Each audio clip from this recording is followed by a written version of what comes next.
老公出轨了，我提出离婚，让他净身出户。他露出嘲笑说不可能。原来从刚结婚他就开始算计我，婚后的大部分钱都给了他妈，借他爸妈的钱买的房子，还借他姑的钱买的车。离婚我背负的是债务，根本分不到1分钱。孩子过了2岁，抚养权也不会让给我。他满眼嫌弃地看着我，离婚吧，你将什么也得不到。如此逼我，也别怪我发疯了。既然他这么会算计会骗人，那就去缅北算了。大家好，开始今天的分享之前，希望你能点个订阅，我将会分享更多优质的内容。和周杰明结婚5周年的这天，他说不回家了。他最近很不对劲，我就请了私家侦探帮我跟踪他。果不其然，他出轨了。在结婚纪念日这天晚上，我怒气冲冲地去酒店抓奸。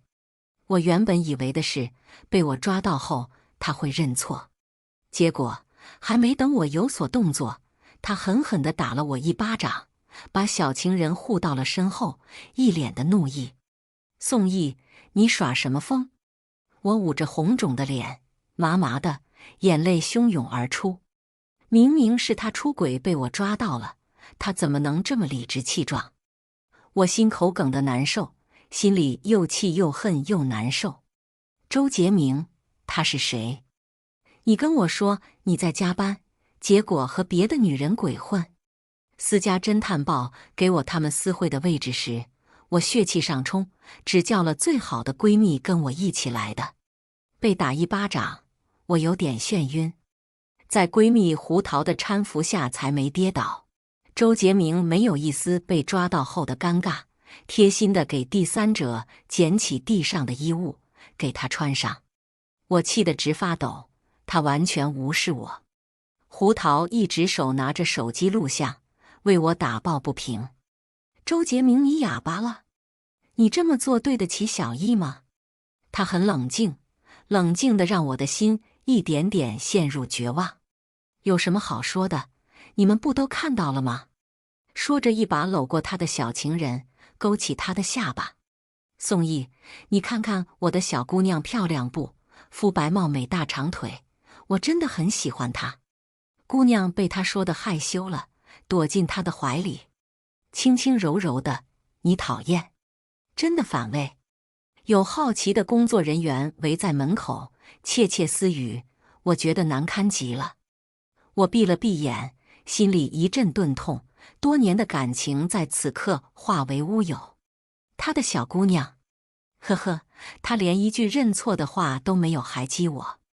我捂着心口，木然地开口，我们离婚吧。他淡淡的回复，好啊。没有一丝挽留，看来离婚这个想法他早就有了。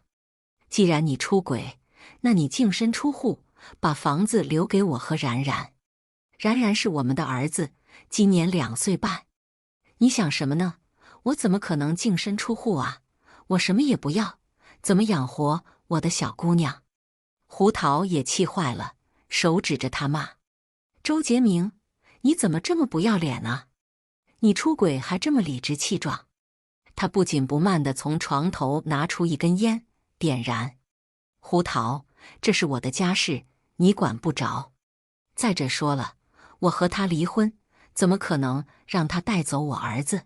听到他这番话，我直接炸了。你什么意思？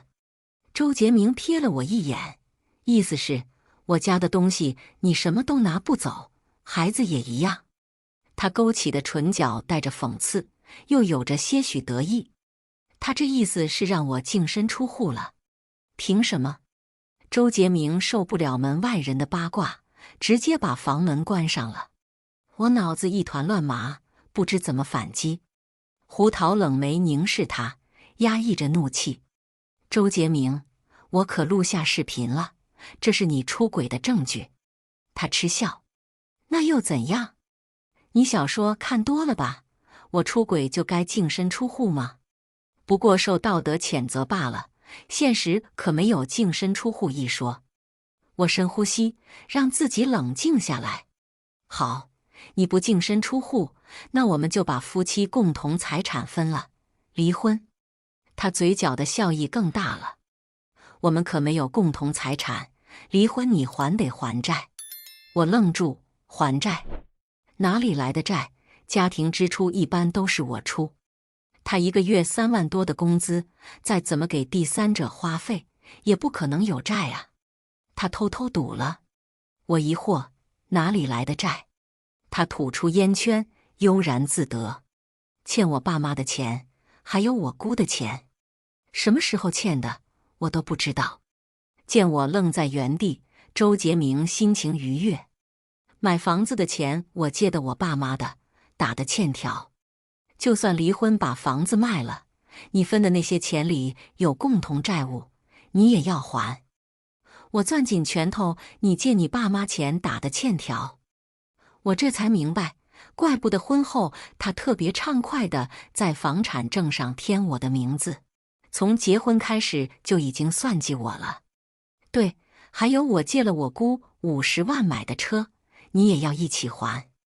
这笔借款我也不知道。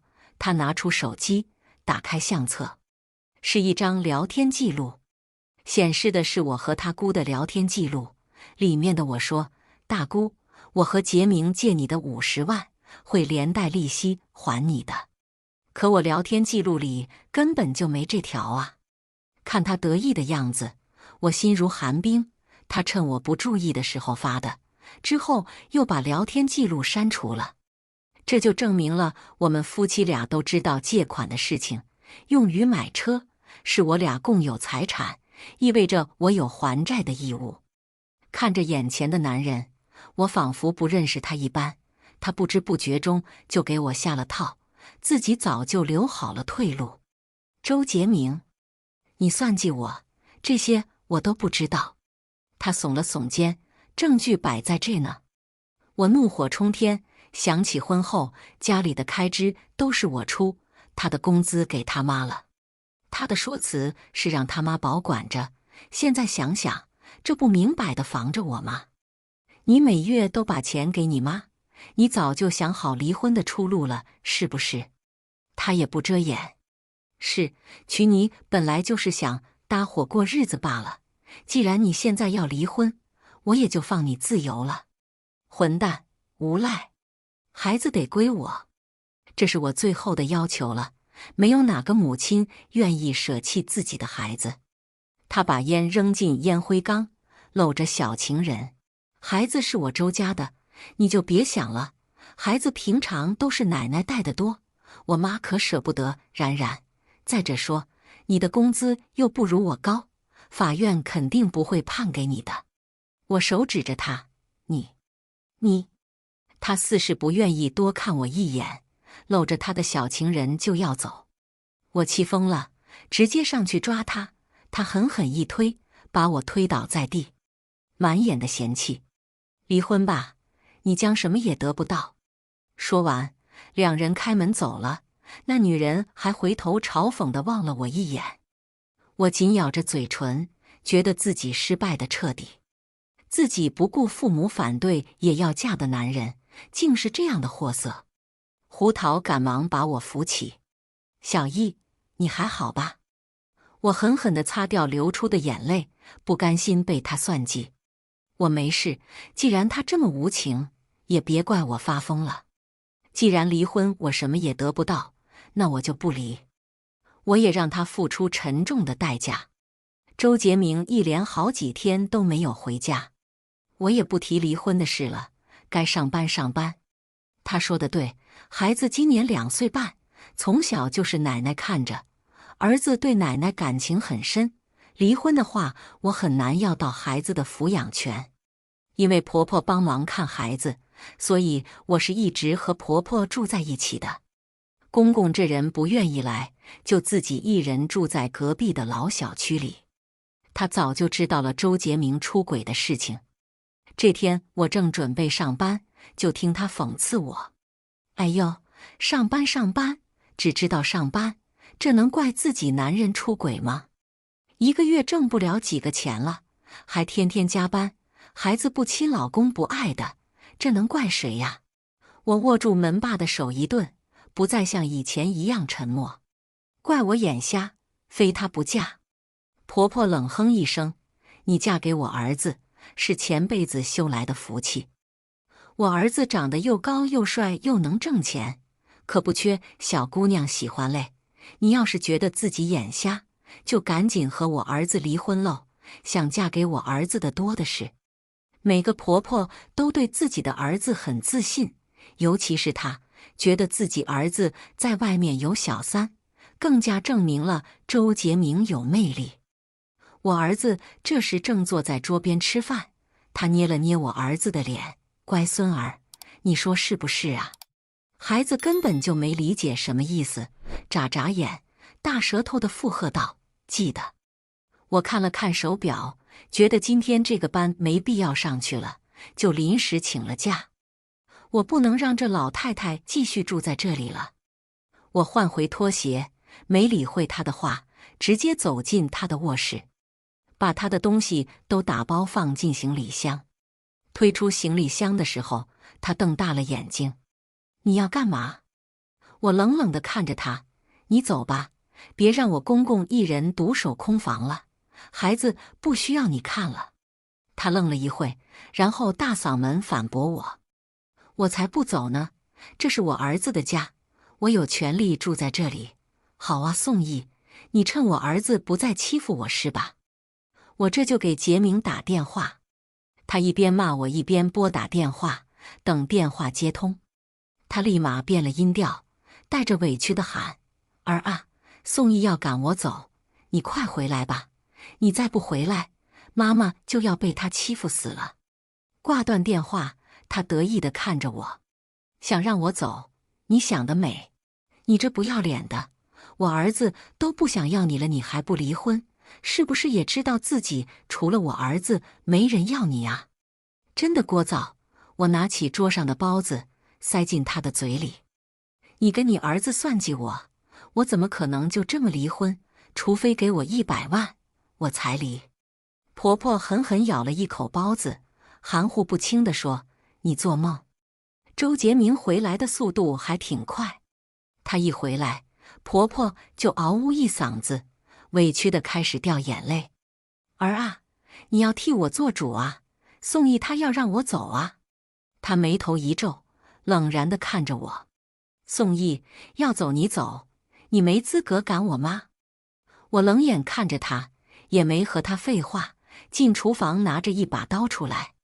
我举着刀，婆婆瑟缩了一下身子，躲到了周杰明后面。“不走是吧？万一哪天把我逼疯了，这把刀可就得染血了。”然然什么也不懂，还在拍手叫好。周杰明长腿一迈，想过来抢夺刀，我毫不留情地朝前一挥，刀刃与他胳膊擦过，擦破了点皮，流出点点血迹。周杰明任由血滴落在地，阴沉地看着我：“宋毅，你疯了！”婆婆也叫嚣着：“你快把刀放下，有话好好说。”我只是冷静地看着他们：“你走不走？”婆婆忙不迭地点头：“我走，我走。”现在周杰明和小情人厮混，几乎不回家。看我的狠厉的样子，他怕了，怕我以后真的会嘎了他。毕竟人都是惜命的。婆婆伸手拿行李箱，被周杰明拦下了。他活动了下手腕，然后急速地朝我出手，捏住我的手腕，一扭，刀啪嗒掉在地上。然后他反手给了我一巴掌。他的力气很大，轻轻一推，我砰的一下撞在茶几上，水杯在地上裂成碎片。他嘲讽地看着我：“这个家可由不得你做主，既然你不想离婚，就给我老老实实的，否则也别怪我对你动粗。”然然看到这一幕吓哭了，婆婆赶紧抱着她哄：“乖孙儿，别哭，你妈妈做错事，爸爸在教育她呢。”我恨恨地看着她，委屈、不甘等情绪涌了上来。我抓起地上的玻璃碎片，狠了心地朝她炸去。为什么要这么对我？结个婚，我把自己弄得狼狈不堪，离了婚我什么也得不到，一无所有。我恨透他了，既然不爱我，恋爱的时候为什么要对我那么好，让我连彩礼都不要，心甘情愿地嫁给他。他却从一开始就算计我。我还未近他的身，他抬腿狠狠地踹在我的肚子上，一脸的嫌恶。脏死了，哀莫大于心死。和他硬来我是打不过他的。婆婆在一旁看得很解气。宋义啊，这怪不杰明对你动手啊，是你先拿刀威胁人的。玻璃碎皮刮破了我的手心，我把碎片扔掉。无助感。为了他，我和家里断绝关系，没人帮得了我。现在他这么对我，是我的报应吧？我只能暂时让步，不走你可别后悔。婆婆仰起头，哼了一声，有什么后悔的，怕你不成？我强迫自己冷静，心里渐渐升起一个计划。我决定从公公入手。婆婆常年和我住在一起，吃饭的时候公公会到这边来吃，晚上回去睡。我不知道这个年纪的人会不会寂寞，只能试一试了。我去红灯区转悠了好久，才找到一个上了年纪却依旧风韵犹存的大姐柳红。我把她约了出来，拿出2万块给她。她疑惑地看着我。我把前因后果说了一遍，讲了我被渣男欺骗，想报复。最后定定地看着她，我就是想让你勾我的公公，这2万块是你的酬劳，能从他手里薅多少，看你的本事。如果你不答应也没事，我再找其他人。我也没想过一次就成功。柳红姐莞尔一笑，我帮你，没想到能遇到同病相怜的人。我现在这个境地就是被渣男害的，只不过当初的我太怂了，被他坑了之后都不敢去报复。原来如此，我抓着他的手，真诚地感谢。事成之后，我会再付你1万块。我为数不多的存款只有10几万了，可一想到他们那嘲讽的表情以及他打我的场面，我就想不顾一切地报复他们。柳红姐近50，看上去温柔大方，让人心生好感。好，把她的喜好发给我，让我来对症下药。看着她心有成竹的样子，我心里安定不少。如果公公出轨了，不知道婆婆还会不会笑。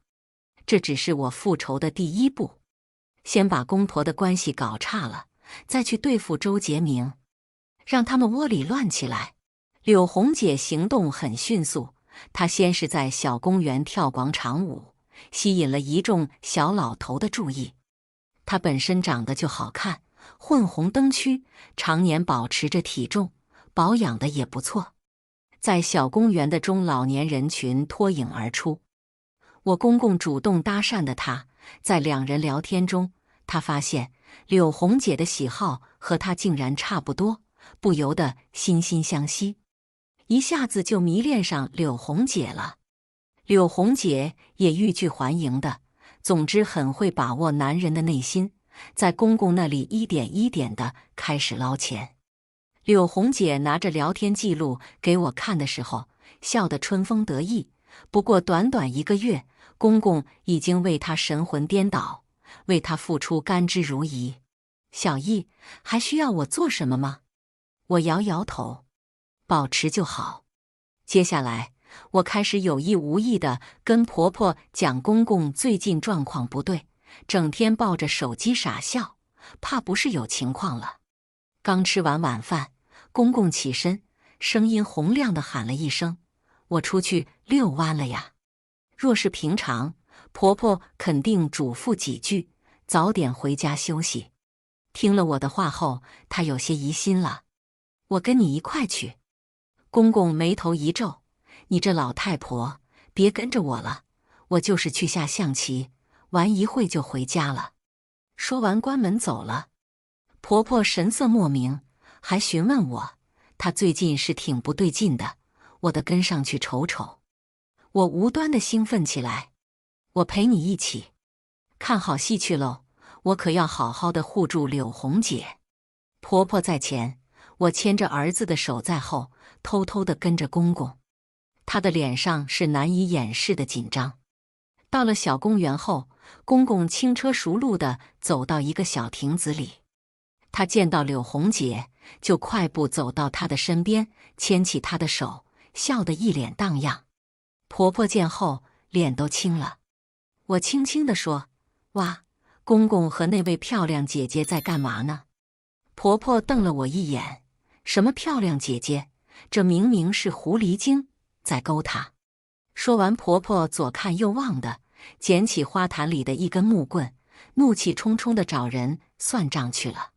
周通，好你个老家伙，竟然背着我和狐狸精厮混，让我看看这个不要脸的小贱人是谁。公公看着我婆婆气势汹汹的样子，急忙把柳红姐护在身后，就跟周杰明把小情人护在身后的样子一样，父子俩如同一辙。柳红姐看见我，对我报以微笑，然后悄悄地从亭子另一边的台阶上下去了。婆婆拿起树枝要追，被公公拦着。她气狠了，啪啪打在公公身上，一边打一边哭：“你个混账，都多大年纪了，还敢找小三？你对得起我吗？你真是不要脸啊！你别拦着我呀，我要打死那个狐狸精！”公公平常都让着婆婆的，如今他站硬气起来了。他怒目而视，见柳红姐远离了此处，他便大声呵斥婆婆：“你别闹了，这是在外面，你不嫌丢人，我还嫌丢人呢。”八卦的人们渐渐围在了此处。婆婆抽泣着：“你还知道丢人啊？我要是不跟出来，还不知道被你蒙骗多久呢。”我悄悄地走到柳红姐身边：“谢谢你，阿姐，我会把剩下的1万块给你转过去的。”她轻轻地拍了拍我的肩膀：“不用了，我在你公公那薅了不少，加油吧，宋义，有需要再联系我。”柳红姐走了，剩下我公婆在这唇枪舌战。公公一转头见不到柳红姐，急得想留我婆婆在这去找人。婆婆拽着她的手不让她走，她气愤地甩了我婆婆一巴掌。周围的人唏嘘一片，婆婆仍旧咬紧牙拽着她的手，想去找她，除非从我身上踏过去。我上前去劝架，拉开公公，对婆婆说：“妈，这就是你不懂事了。你天天不陪着公公，他难免会寂寞，你能怪他出轨吗？再说了，公公长得又高又帅，身体又硬朗的，有喜欢他的不很正常吗？”婆婆脸色难看，怒瞪我：“你闭嘴！他找女人，你还替他说话，你要死啊！”周围人窃窃私语，有人不满，开口：“你这个儿媳怎么回事啊？你公公做错事，你怎么能向着他？就是都多大岁数了，还在外面乱来，真丢份！你这当儿媳的不劝劝你公公，怎么还指责起婆婆来了？”婆婆见有人替她说话，挺直了腰杆。我笑了笑，高声说道：“妈，你儿子出轨，你就是这样说我的呀？千错万错，出轨的人没有错。嫁给我公公是你前辈子修来的福气，你可千万别不识好歹。”婆婆气得用手指着我：“你，这能一样吗？那是我儿子，这是我老公，这老东西出轨就是错。”我瞥了他一眼：“哦，儿子出轨可以，老子出轨就是不要脸，你挺双标的。”周围吃瓜人群吃瓜吃得津津有味，仅有为婆婆出声的也闭了嘴。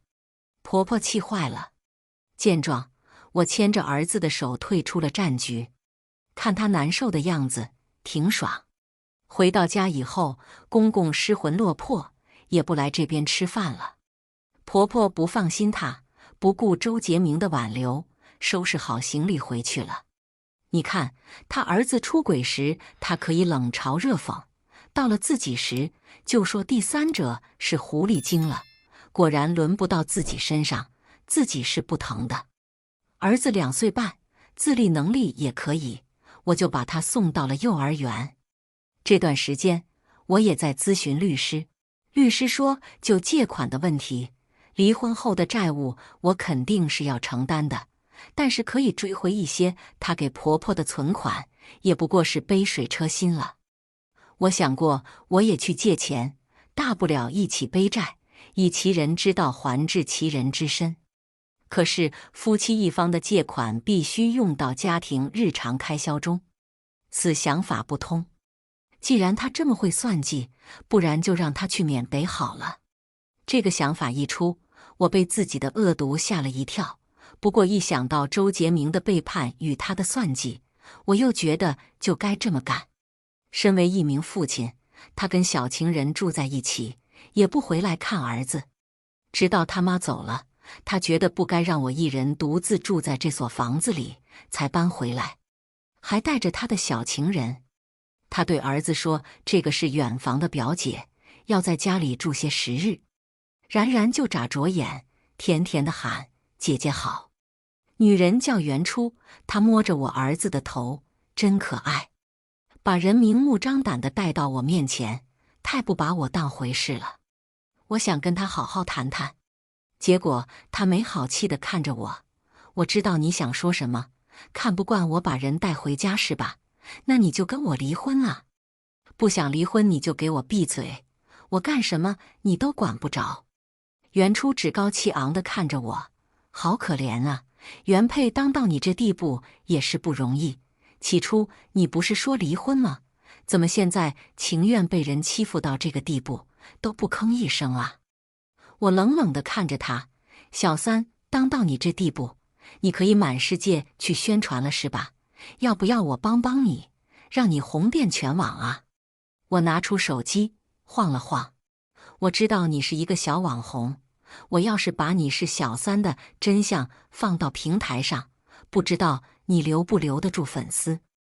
你竟然真的敢跟周杰明回家，胆子够大。他脸色一变，你敢？我笑，你们都欺负到家里来了，我为什么不敢？你是不是忘了抓阄的那天我就已经把你们拍下来了，没放到网上，是给你们一些脸面，你们不要不识好歹，要搞出去，别在家里污了孩子的眼。袁初犹豫了，身为一个主播，应该知道粉丝来之不易，很容易被一件小事就摧毁。杰明哥，我看我还是不在这里住了，这里也没场地直播。周杰明不舍地抱住他，好的宝宝，委屈你了。看着两人腻歪的样子，真够恶心的。既然你们恩爱，那就一起去缅北吧。周杰明警惕性高，我打算从原初下手。我朋友胡桃是一个模特，正巧给我发来一个信息，说有家公司给他打电话做短视频的演员，就是那种小短片，一个短剧会给1000-1500，一个星期会有3、4场，他要去看看。因为我反诈意识也挺高，在网上刷到过这种骗局，就提醒他。胡桃先是笑话我想的太多了，那家公司他之前做过兼职，没有问题。见劝说无果，我只能叮嘱，如果他们以诱人的条件让你去国外的话，你千万别去。胡桃这才答应了。我想了想，这等好事袁初应该去的呀。我趁周杰明熟睡时记下了袁初的电话，就让胡桃把袁初的电话也给了那家公司。袁初本身就是小主播，没有公司，接到后欣然答应了，因为他觉得拍小视频、短剧是一个机会。胡桃每天给我报平安。到了地方之后，胡桃说：“我想多了，这里有几十万的网红在这里，还是蛮可靠的。”我让他提高警惕心。胡桃笑着说：“好好好。”那公司确实一开始并未让押身份证。据胡桃所说，当天拍的时候人员挺齐全，摄影、编导、录音的，看上去很正规。拍完当天就给支付了费用。这操作我也以为我想多了。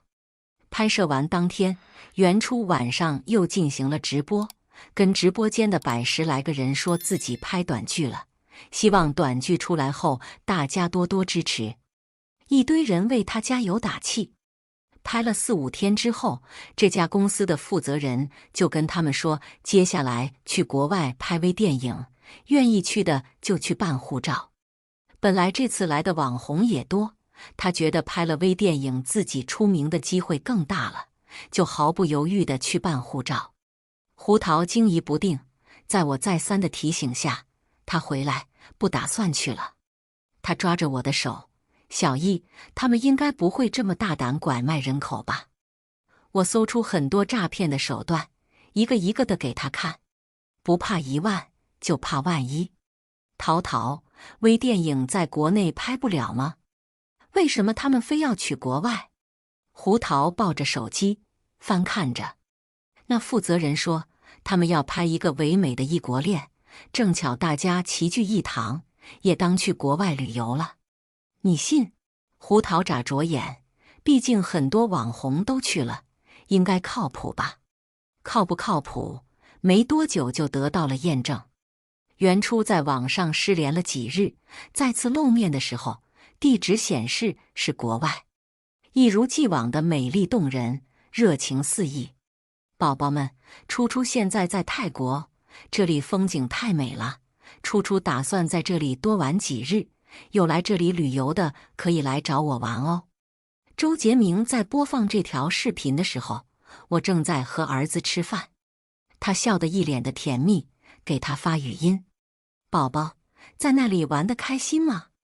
袁初很快给他回复：这里很好哎，亲爱的，你那项目不是赶完了，休假来找我玩吧，我想你了。哦豁，现在就开始拉人头了，袁初适应能力是真强啊。这在我的意料之中，人们开始骗人后，第一时间想到的就是与自己最亲近的人。他们可能骗不了陌生人，却80%、90%能骗到亲近的人。这不，周杰明听到他说想他，连一分犹豫都没有。我也想宝宝了，我明天就买票去找你，你可要乖乖的，不许勾搭其他男人，听到没？袁初甜腻腻的回复：知道了，亲爱的，宝宝最爱你了，才不会找其他男人呢。我们结婚4年，周杰明从没这样叫过我，他对他可是真爱呀。不过我心里已经波澜不惊了，对他没有任何爱意了。两人聊完天，周杰明还未来得及收起笑意，望着我：我明天出国一趟，我爸妈就交给你照顾了。把我当什么大冤种呢？还让我照顾他爸妈。自那天之后，公公婆婆就1天1小吵，2天1大吵。柳红天天在微信撺掇我公公离婚，公公对她也是很上头，天天跟婆婆闹离婚。身为儿子的他，才不在乎父母离不离婚，只在乎自己过得舒不舒心。真是个大孝子。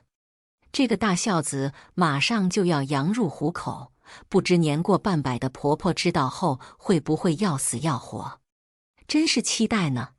第2天，还没等周杰明去飞机场，婆婆哭天喊地的过来了，找他儿子诉苦：儿啊，你爸铁了心的要跟我离婚，可怎么办呢？